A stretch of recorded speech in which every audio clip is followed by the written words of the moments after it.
and try to get that God comp we got in game number 1. Well, that is unlikely to happen. To get Zach Kalista Rakan, that combination was so devastating. But they are going to get rid of the Kog'Maw, so eliminating that scaling factor that seems to be so problematic because the Kog'Maw relies on teamwork to take him out. It's no longer viable to just have one member that can single out these picks. You need a combined group effort, and if the other team does a good enough job at protecting that champion, then he just goes unchecked and does some of the highest DPS in the game. Well, they wanted to take away that pick. What else are they going to take away from Ever8? They're going to take away the Rek'Sai, another very strong pick on the side of the red side. And you do get those 2 picks. Definitely one of the better junglers nowadays with all the buffs it has received. That's Smeb and Deft together. Deft, obviously, the alpaca. You wouldn't have it any other way.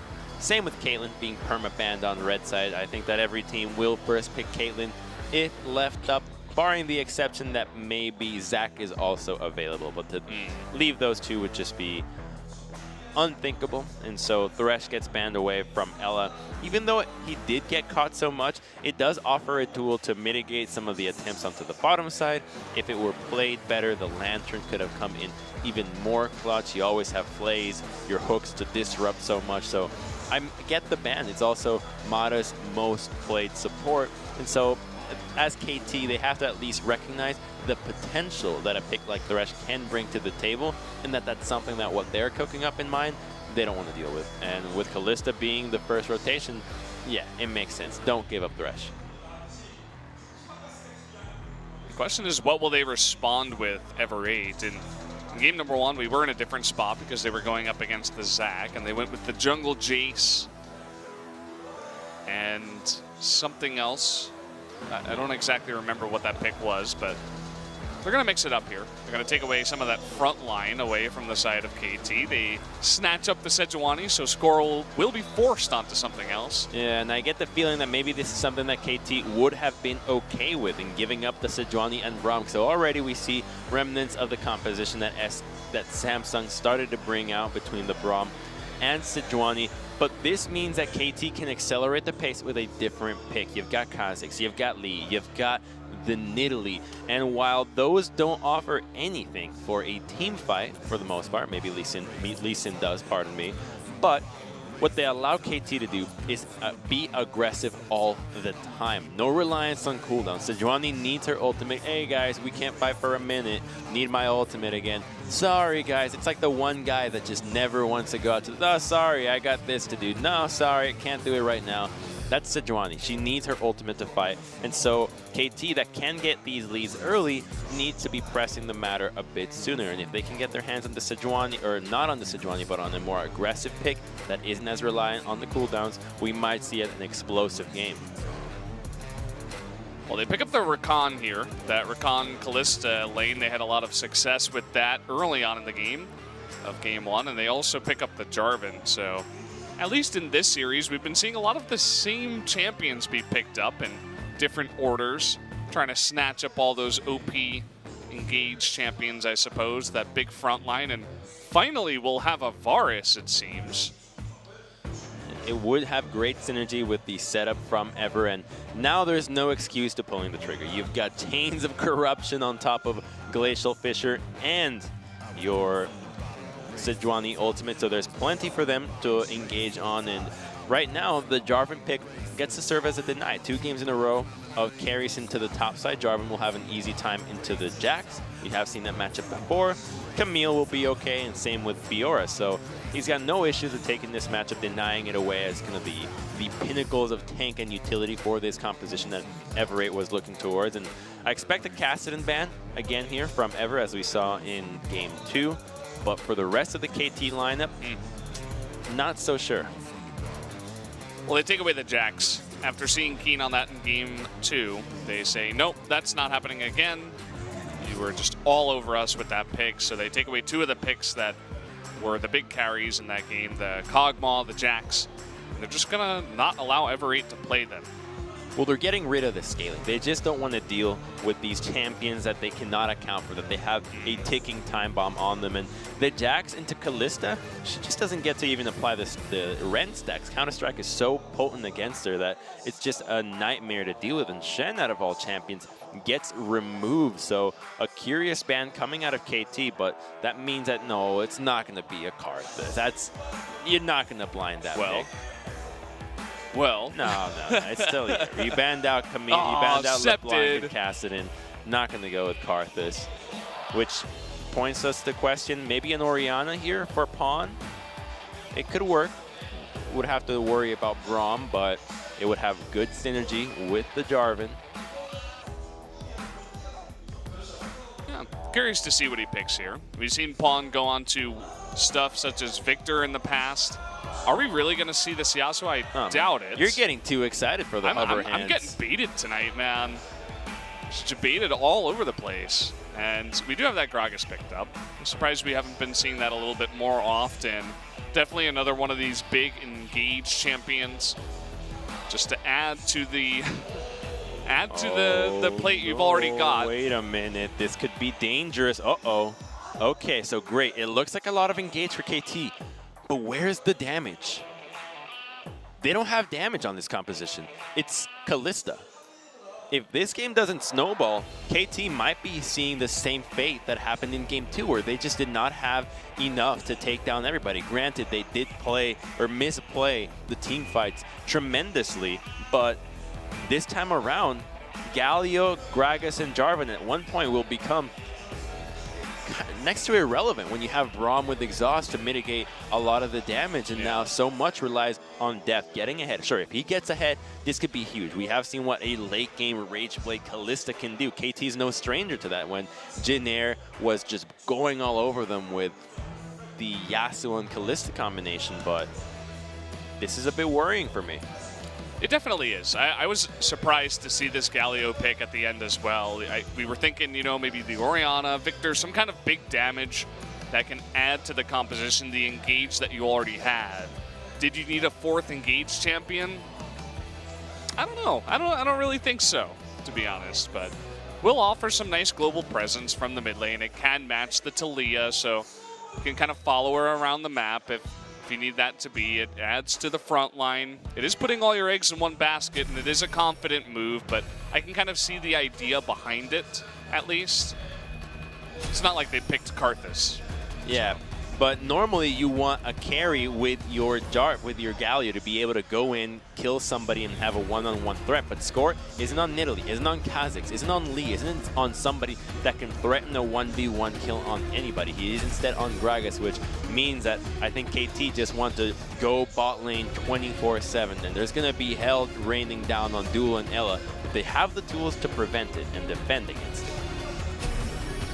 This is a very curious game. Lots of pressure on specifically KT to make sure that they can close this one out. And Ever8, pride on the line. They want to prove to everybody that they can take out a big team and perhaps even prove it to themselves. So let's jump into game number 3 and find out who will take it.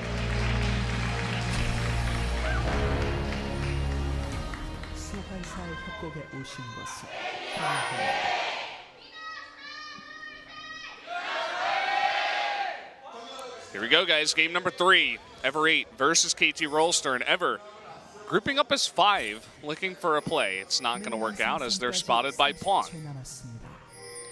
Yeah. They'll just back away. They have Braum, so trying to take on Braum early on. You never want to do that. Okay, they're looking for the stun, and they do get it. Pawn taking a bit of damage already. He might be forced to flash here. Flashing in is keen. He really wanted to make that flash happen. And there he goes. He does get it. That's a huge trade this early on to blow your flash for the mid laner's flash out of all people.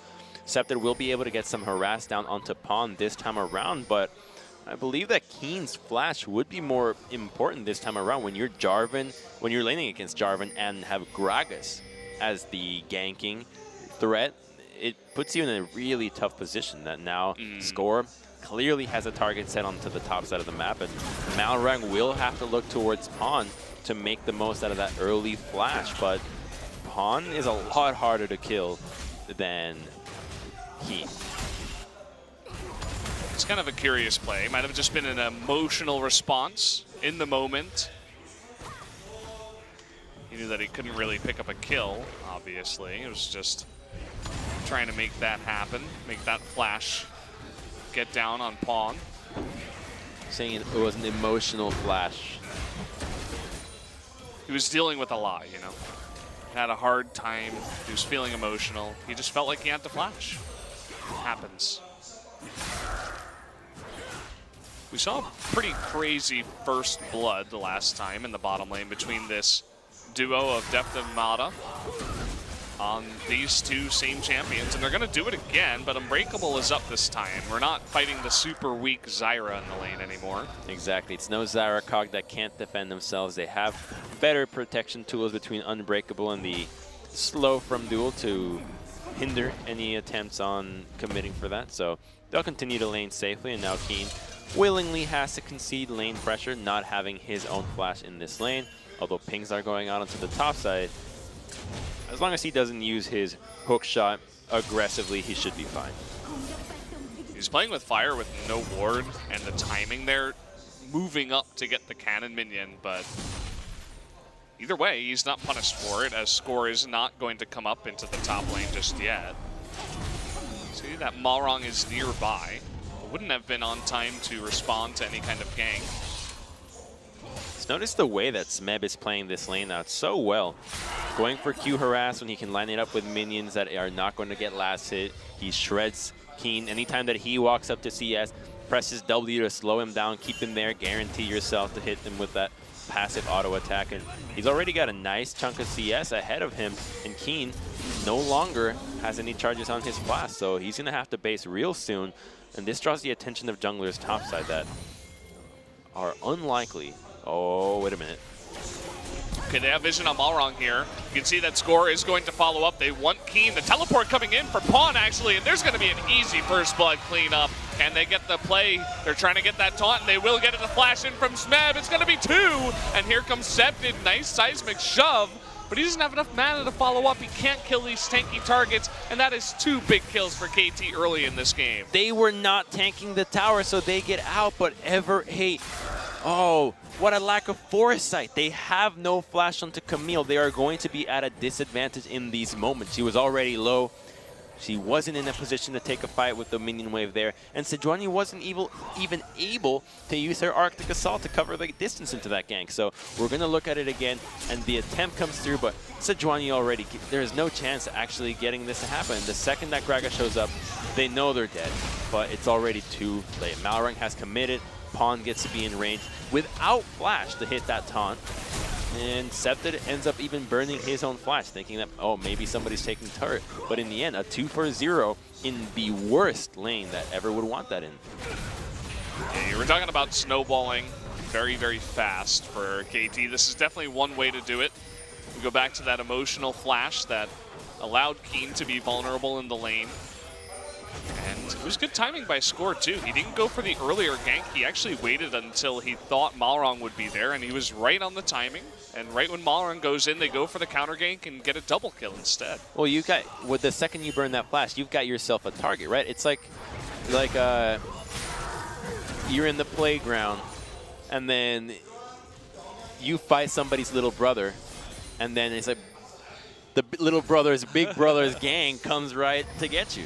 That's exactly what happened. You flash on Pawn, all right, okay. You get your flash, but everybody's coming in to make sure that they'll get you next time, and they did. Big brother Jarvan, the military man, and the big fat drunkard. My brother's in the army. Yeah, exactly. They're going to gang up on you in the top lane. And then they actually are, and you regret everything you've ever done. You're like, okay, sure, let's fight. You want some of this? Camille and Sejuani not really able to stand up. I'm sure Gragas has gotten into his fair share of bar fights before. It only makes sense. Jarvan? Gragas. Oh, yeah. Yeah. Jarvan's a prince. He would never. But what will happen is that this turret is certainly going to be the first brick for KT. this relentless pressure. Oh, they're trying to dive, but they're just getting some cheeky harass there. This pressure means that this bottom lane can never find a window to go back, shop for items, and a first brick going down without items being shopping is something that is so rare. We might get the luxury of seeing it here because the action topside, the fact that you have a Sejuani has drawn so much attention elsewhere that they have no problem being this overextended, constantly hitting the turret, constantly harassing, even taking turret shots in exchange for it because they know that they are just exerting a huge amount of pressure on Ever. I mean, they're having a ball down here in the bot lane. Just looks super easy for them. Under turret. Not much that Duel can do. He has no mana. Even with all the summoners available, they know they can't win a fight if they tried to go for the 2v2. Finally, they have Malron come on in to try to save this turret, but now that gives KT a lot of information. Okay, we know exactly where Sejuani is. Maybe we can go for a dive on mid. You can see that score. He's going to go for an invade on the blue. He is spotted, though. Might get himself into a little bit of trouble, although Mata is coming over here. He should be fine. And while KT's jungler is not in that position to assist the top side, which is typically what you would see if the jungler shows bottom. Okay, we can go for dives on top side. It does mean that Smeb can play much more aggressively. He can use his combo offensively if he wants to. He can do so much, and now that KT, they surely are going to have this turret in the next wave. Jarvan can continue to just do whatever he wants in this lane and use his mana. As we can see, he's already at 200 out of his available 5. Standing guard on the minion wave. Look at the way he's playing this. He's not attacking. He's not pushing. He's just waiting for this to go down. And there you go. First turret will go over to KT. Will be split between Deft and Mata. Definitely clap for that one. That was a great play for them, utilizing pressure to get an objective, forcing it bottom lane to not get the recall timing in. You see that in solo queue so much. A bottom lane, you're up against a bottom lane that somehow always duo queues, and you've got nobody on your team that knows what they're doing. Your bot lane turret goes down in 5 minutes, and all they can do is, jungler, where were you? We needed your help. They were extended the entire time, and well, it's not that simple. A lot of times, it requires the bottom lane to have enough foresight to figure out, damn, if they're going to play like this the entire time and I see that my jungler's doing something topside, I'm never going to get a chance to base and get items to stay in this lane, to be relevant in this lane, because you have to remember that not having items also puts you in a position where you're not going to contribute that much if a gank is to come, because you just don't have enough damage. Speaking of ganks, we're seeing Malron having to not really gank, but just support the top lane as Smeb, he's going 1v1 up against Keen, showing him who's boss, who's the veteran really in this top lane. Saying, get out of my lane, kid. Forcing the flash out of the Cataclysm like that is just kind of an embarrassing feel for Keen, for sure. It's just the situation that he's in right now after the way that the first blood happened. Well, it's similar to how KT was playing the bottom side. Just push, push, push. You need your jungler to show. Otherwise, I'm going to continue to push. You force the jungler to show on one side, and then everybody else can continue to do that. And it puts so much pressure onto the jungler to make something happen. But it's not just him. It has to be a coordinated effort because it's a strategy that KT's trying to do. You have Talia that can also help relieve some pressure to the sidelines. But then you've got Galio that can impact anything with a hero's entrance, which makes matters that much more complicated because your chances of actually turning a 2-on-1 gank go down the drain when you have to factor in another solo lane. And they're taking all the room that Ever8 has resigned to them, getting some deep wards down. You can see the very defensive control wards by Ever8 in their blue side, just saying, okay, we want to just control our side of the map. That's the only thing we ask. But things not really looking too good for them. But they are looking bright for KT. They are playing the game decently well. They're accelerating the pace. We've got pings onto Herald now. They'll be shooting for that one after the top tower or a little bit earlier. So getting these objectives will crack the first set of outer towers, and getting those towers is the beginning of the end. Here comes our rotation topside, and Gragas is here as well. But Ever is completely reactionary. They have no place to make on themselves, on their own, and that's going to be another tower. Yeah. lack of foresight, as you said. I mean, pings are going down now. They're like, oh, they're pushing top. I guess we got to do something. Let's go mid. But, you know, the players are not there. KT's one step ahead. And now that they read the play of Ever 8, it looks like KT is thinking about collapsing on mid, but then decide against it as Rakan makes his way top once again. There's the grand entrance, the quickness rather, and Keen in a ton of trouble. No flash here. He will just Hextech to try to get out of that one, but there was no hope for him as he does go down. That should be the top turret as well. He looks for an engage at literally the worst time. As soon as everybody was trying to leave, he goes for it, but Rakan was still there, and only an Ignite gets burned on that one. Sure, the ultimate, but that's not a big deal. The turret that was inevitably going to go down goes down in an even worse fashion for Ever, as now that's a 0-2 Camille. About 40 CS will be down after a couple more. Yeah, there it is. Damn. 38. So close. Wait. What? Yes, 38. Yeah, 38. I surprised myself with my mathematics. You were just so surprised that you could actually get that correct on a broadcast live. Watch. So he goes in, but Rakan was already there because everybody else had left. Kalista had left. Gragas was not there. So they're like, okay, maybe Rakan left as well, but Mata stayed right behind, not required for the defense onto the mid lane. And the reason why he wasn't required is because they played a vision game there. Of course, Rakan would be necessary to stop an attempt on a 4-on-2 dive on the mid lane, but Ever didn't know that. They didn't have vision, and so KT utilizes that to their advantage and finds a kill in the tower and gets to defend a turret in mid lane with less resources that is typically needed. Now we're in a spot where KT, they want to continue pitting Jarvan against this Camille as he is 2 levels ahead. Very much more fed, as you were pointing out before. Now it's about 40 CS as the wave crashes into the Camille. They're putting Pawn down in bot, so maybe kind of temporary 1-3-1 as they go for this Rift Herald.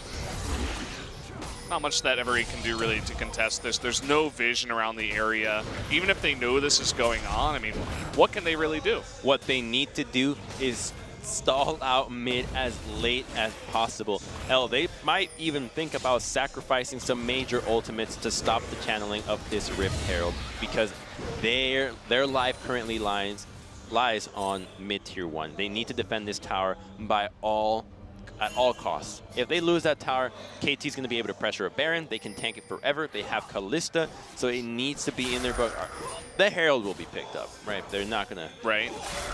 They're not going to forget about Herald. Right. It's still there.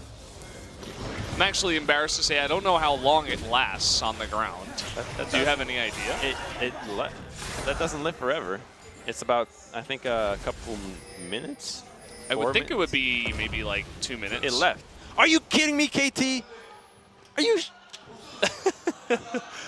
Are you? There are like gasps of shock in the audience right now. I want to swear, but I won't. They I really won't just swear. I won't swear. I will not do it. All right. They actually forgot about the Rift Herald. I'll keep it rated. I'll keep it PT. But what? Are you? Oh, you can't know. Why? I mean, that's why you can't get excited about KT, I guess. That's the last straw. They're going to disappoint you. That's the last straw. At every corner of the map. They thought, yeah, they're going to win the game, but they're going to give up the Rift Herald. They just wanted to be the best at everything. They're like, you know what? We'll have the worst Rift Herald use ever. Watch this. We won't even pick it up. I don't even know how that happens. I mean, there's only one reason to do the Rift Herald. It's for the buff. It's so that you can summon him. It's not like there was an argument like, oh, you get it. No, you get it. I'm not getting it. I need to go top. And they're like, fine. It takes like half a second. You know, they even blew Weaver's wall to pick it up at the end, and they're like, oh, I guess it's down. Wait, no, that was the Weaver's wall. Yeah, that was Septed. That would be even funnier. I don't know if funny is the right word, but... Dude, what? Amazing, How perhaps. do you do that? How? Oh, okay. That's All right, definitely KT. infuriating for the fans out there. Just put yourself as the analysts. Like if you're a coach and you look at this, what do you? How do you even? Hey, you're supposed to pick it up, guys. Yeah. How do you? Yeah. I don't even know if that's a communication issue or if no, it's just. Man, that's. It's everybody. Just it's everybody dropping the ball at the same time. It gets announced that Herald's been slain. Yeah, it's not like they were trying to hide it and then pick it up later. You know, there's no strategy play like that. It wasn't a solo. They cleared a vision to get it. I can't believe that. I can't believe we saw out of KT, just out of any team. Any team, really. Yeah, I mean, like, it's not even, like, the fact that it's KT makes it that much more hilarious and infuriating at the same time, because for some reason I keep holding them to a high standard that they just keep lowering. But we digress. Ish. Well, yeah, I suppose. Now, if Ever 8 had been the ones to forget, we could be like, okay, these guys, they're going through a ton of stress. They're having a rough time. They're in last place. The morale is at an all-time low. No, but this is KT we're talking about. They're the most aggressive team. They might be the team that gets the most Rift Heralds. But then they're the team that also forgot the Rift Heralds? Like, that doesn't make any sense. Well, that's great forever, because now mid lane turret is no longer under serious threat. It buys them a lot more time, and that could be enough time for this composition of KT to not have a foothold in the late game. I mean, look at Duel just chilling mid. He's got Ella sitting there. Duel just farming the lane over and over. They can't accelerate this game as fast because they don't have that map presence by taking down the mid turret. It is a gigantic deal. Meanwhile, Pawn's going 1v2. These two can't really do too much damage against an adaptive talent at this point. They're going to super engage on Keen. Hextech ultimatum to try to keep him alive. Ella just swinging by. He's a little bit late on that. Down they go. It's like he owed him money or something. They just wanted to delete him from the map, and they walk away with a tier 2, but that's the best they can do right now. Cracking mid tier 1 is going to be a lot harder than that. That's why we highlighted the Herald as so important for them to get a position into this Baron, and that's what they're shooting for now. Getting that tier 2 extends the map that they can acquire, extends the vision, the depth at which they can place it, which puts them in a position for a much better Baron take. However, mid tier 1 still stands strong with plenty of hit points left, and it's up to Duel to keep it alive. He's just continuously clearing this out. He's behind on the farm comparatively, so that is a bit of an issue. 21 behind the Callista of Deft. But he's getting that free farm for a bit longer in the mid lane. And you can see what Ever 8's doing. It's just all passivity. Basically, Malrong farms his jungle, Ella sticks around Duel, and then they just put Septed and Keen in their own lanes and say, okay, let's farm, let's wait. Yeah, they have the inevitability factor again. It's a little less obvious now that the Kog'Maw isn't available, but in terms of the tanks that KT have, you're dealing with a Camille as well as a Varus. That when we see what Varus can do with 6 items, you understand that he can definitely carry a lot of these games. But then Callista, on the other hand, has to deal with Sejuani, which can often take her a long time to melt these tanks by herself, because the damage from Galio, from Gragas, just might not be there to melt one of these beefy tanks on top of having a Braum by her side. So that's kind of what Ever is banking on right now. They banked on it last game and it worked. And now they have a split pusher similar to Jax. However, she is 0-3-0 with only components to a 2-item Jarvan. Going in for an engage here. They are going to knock Ella back. They force the flash out, but that's about it. Here comes Smeb, though, looking for Duel, and the heroic entrance coming in. That is a dead Varus. Goodbye. They're looking for a little bit more. Nice glacial fissure there, and the nice follow-up with the Fates call, though, by KT. They're looking for more and more kills. In the back line, though, here comes Camille, already able to pick up 1 kill. Deft in a bit of trouble. A lot of very low members of KT. Can Keen do it all by himself? He's getting incredibly low. Whoa. That actually happened. An ace going over to the side of Ever 8 with a super deep dive from KT. Holy, they walked away with 2 of their main carries. That's a mid lane turret for them as well. That's huge. What is happening? They overcommitted so hard. It looked so good when Varus said, okay, they got it, but they kept going. They had ability still available. The Cataclysm was there. It's like, oh, we might as well use it. Let's keep going. And it backfires. And now 3,000 gold lead, or only for KT. That's a breath of fresh air forever. That's a big fight that they had to win. I mean, you're forcing this engage so hard. And you're knocking Ella in. He's got his flash up. This was great. Bam. You combo it all. Kill duel. I thought the heroic... this is good. Yeah, just get out at this point. Get out. It's already done. You can't keep going further. You got to peel down. Peel down. Yeah. Exactly. But they keep going forward, and so much damage that Talia can pump out being untouched. She just keeps going, and then Camille gets to survive till the very end, and Jarvan tries to salvage. Maybe I can combo everybody, but not this day. Septed with good positioning, too, in the majority of that fight. Stayed in the back, could not be jumped upon, and was just throwing rocks the entire time. Shelling the team of KT that essentially just runs straight at you. A pretty easy team to deal with as a Talia. And so, Ever8, as you said, breath of fresh air.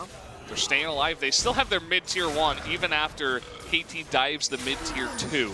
So that's definitely saying something for where we're at in this game. Exactly. That tier 1 should have been the objective that KT got after a great gank being orchestrated. He has Weaver's Wall.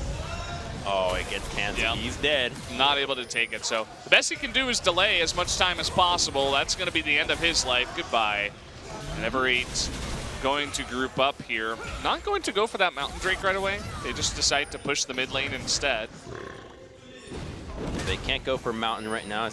KT would respond with a Baron themselves. However, taking down mid lane turret, the mid lane farm to get some control in mid is the right choice, as it puts you in a better position to respond to the now imminent attempt on Baron. Yeah, they're going to go for it anyway here. 5v4. Keen is going to find Mata, though. Good start for them. Trying to get them. You can see Mata's pretty low. Pawn eating a bunch of damage. Smeb, though, waiting in the wings.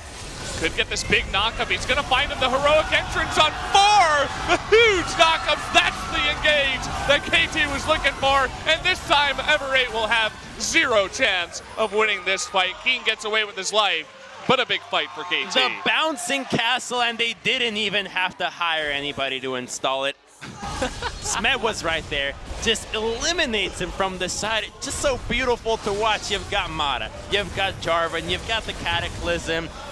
It's like we saw the Globetrotters playing League of Legends. They just dismantle Ever, and the call was great. You're going for a disengage. Everybody's on the same page. Nobody's trying to do Baron and Peel at the same time, and that's what it looks like. That pick onto Septed turns into a great engage from KT, and it looks like they're putting on their serious pants again, but at this point, who knows? Who knows, man? Let's take another look at this engage. You can see he only gets one knockup, but then it's the follow-up knockups. It's the Cataclysm that puts everybody there. Knockup, barrel, another knockup. Everybody's all right. Yeah. Everybody's calm, heroic entrance, cask, body slam, pretty much every CC that they have. And you're right, it was all about that Cataclysm. Welcome to the jam. Yeah, I mean, it looks like KT's putting their serious pants on. Definitely was a seriously one-sided fight, as it was a good setup. And still mid-tier 1 lives. But now with Baron, it should go down quickly. This cannon minion doing overtime here, trying to get this turret down one little bit at a time. But it's going to be death that will secure so much of it. And now they just have to pincer move this. Go in from multiple angles, threaten another dive that was so vicious 2 times already that they have to respect it. They know that if they lose a fight here, it can be the game. If they lose a fight at the tier 2 and they get wiped, Kalista can push so hard. If they lose a fight anywhere closer, it gets even worse. Lots of summoners up for both of these teams, as that engage was really clean for both sides. Like, Ever8 couldn't use their flashes to get out of that one. KT didn't need to use their flashes to get into that one. So definitely a lot of opportunity for KT if they want to find some big engages. And they're utilizing the composition effectively, and we'll likely get to see another dive. There it is, that flash, but Duel with the follow-up flash gets away with the cask. Gets away from the cask. Stays alive to see another day. Meanwhile, Pawns by himself pushing top lane. No response to that just yet as Septid rotates up towards top. That flash is big because now it's all going to be up to Ella. He's going to have to use his Unbreakable to deny the engage from Gragas, but Ever should be thinking more about their base as opposed to these turrets. These turrets will not live for long, and they're getting attacked from 3 angles. And now that they don't have position on any of these turrets first, KT will have their choice of the litter, or their pick of the litter, pardon, to engage wherever they'd like, and they've chosen mid. The wall's going to come out here. Let's see if they want to go for the engage. The Tainted Corruption, they're going for their own bouncy hounce onto Gragas, but can they kill him? The answer seems like no. Keen in the backline, he really wants something, but Jarvan is going to shut him down with the dung.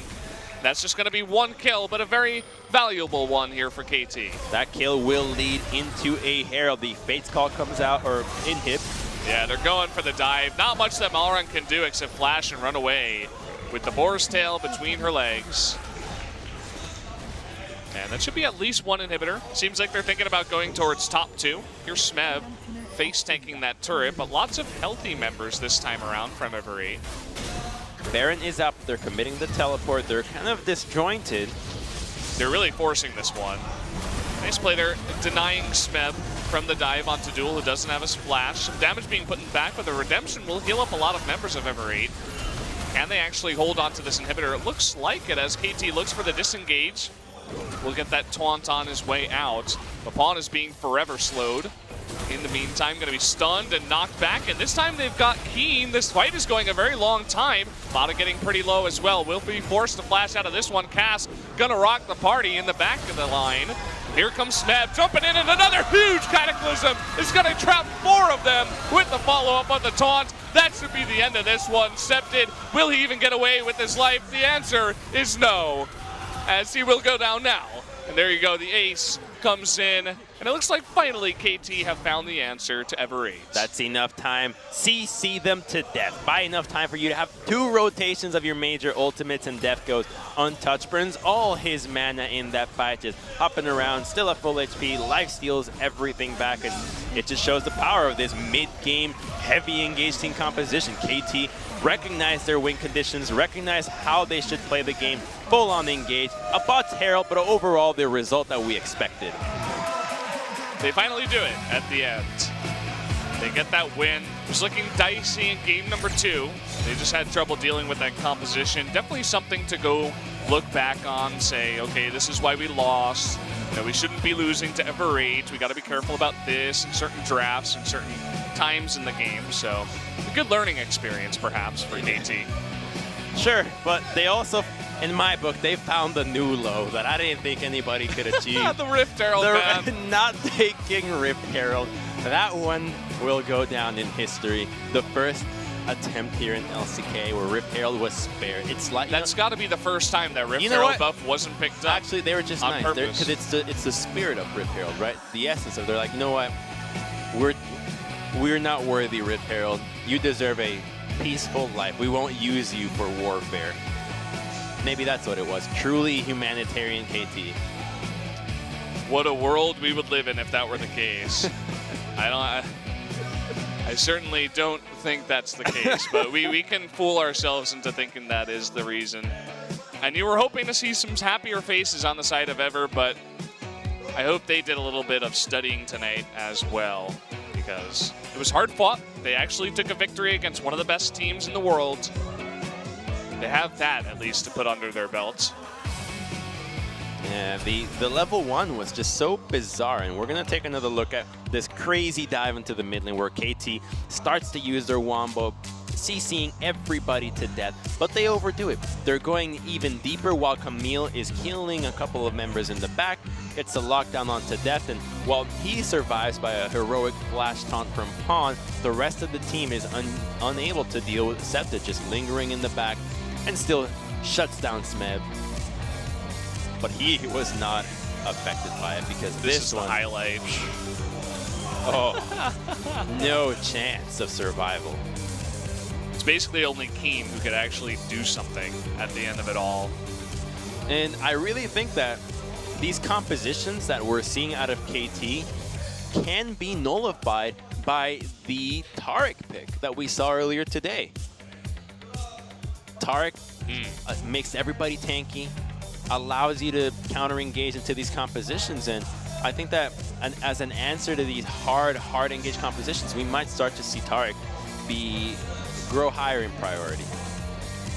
Perhaps Max is just too ahead of his time.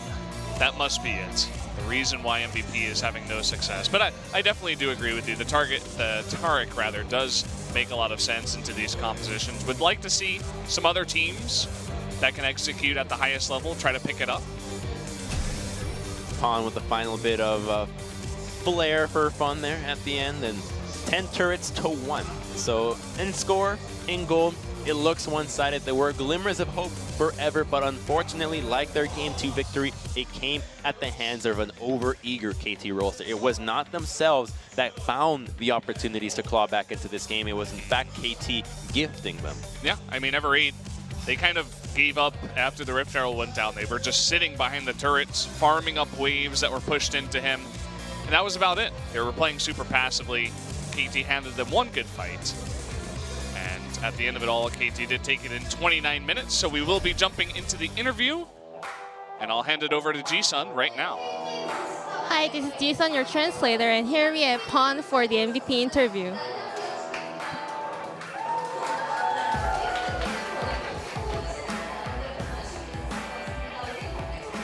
So how would you like to rate your game for today?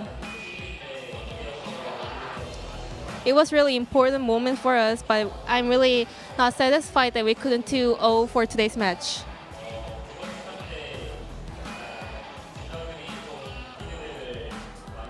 So after the game 2, the dealers like mid laner and AD carry had a lot of feedbacks. And also we already also told all of our teammates to believe each other. I think we've seen a lot of Braum and Sejuani composition. Is it OP?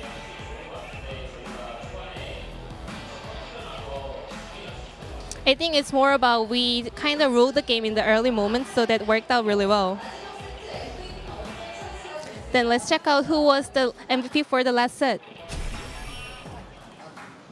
Well, for the last set here for KT, it was Smeb on the Jarvan. I think this is a really obvious MVP. I mean, he had some sick engages, nice ganks, or rather helps with the ganks up in the top lane to get him ahead, and then just crazy engages later on in the game. Played the laning phase as best as he could have, and then the setup with everybody else, particularly this one that will continue to make highlight reels for months to come, have earned them yet another MVP point. Now sitting at 900. I believe that is the highest MVP point so far. And here we're back with Smeb. Yeah, I think I'm getting MVP points a lot recently. I think it's because I can cooperate a lot with my teammates. Then we have a question here. No one picked up the Rift Herald. What happened? I definitely thought the Score took it. And Score also thought that I took the Herald. So we gather in the mid lane. We trying to operate it, but no one had the Herald, so we were really nervous. But the engagement at the last team fight was amazing. What kind of shot codes did Pawn and Smeb share? Smeb said he's gonna get in, and he asked me for coming to with the ult.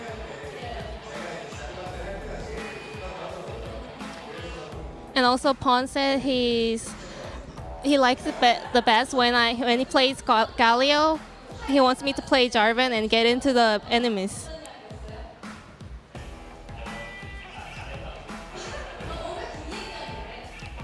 What kind of talk did you guys share after the game? So we just talked to each other. You did a good job.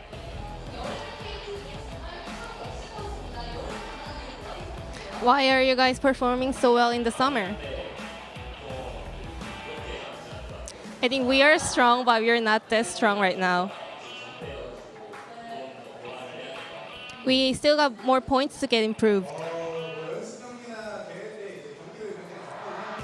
I think our form is really good, but I think our concentration or our focus got kind of low in the game 2, so that's the reason we lost the second set.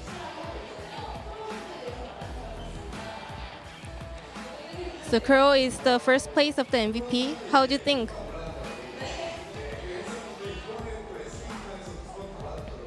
I told him I'm gonna catch him up, but I saw him getting 200 points in the last game, so I'm kind of gonna give him the first place.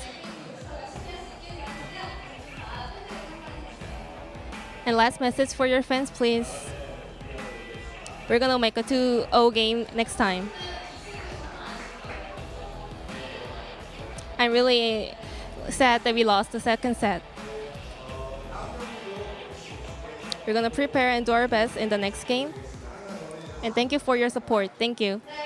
And this was the end of the interview. Thank you for listening. Thank you very much, Ji-sun, for the translation. And there you have it. That top and jungle coming together. Or rather, top and mid coming together. I don't know. It's been a long day. But either way, let's take a look at the standings here. KT Rolster with that win will tie SK Telecom 9-3 with the +9 indicator. And also Tai Longzhu Gaming.